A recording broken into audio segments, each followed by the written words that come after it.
রাধে রাধে। আমাদের শাস্ত্র প্রকৃত ভক্ত কাকে বলে সেটি বলতে গিয়ে বলছেন, তিলকমালা থাকলেই কি ভক্ত হয়ে যাবেন? তা নয়। সেই ভক্তের কিছু লক্ষণ থাকতে হবে।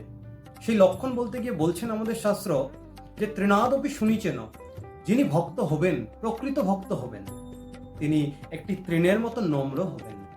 তারপরে বলছেন তররীব সহিষ্ণুনা, যিনি প্রকৃত ভক্ত হবেন তিনি একটা বৃক্ষের মতো হতে হবে।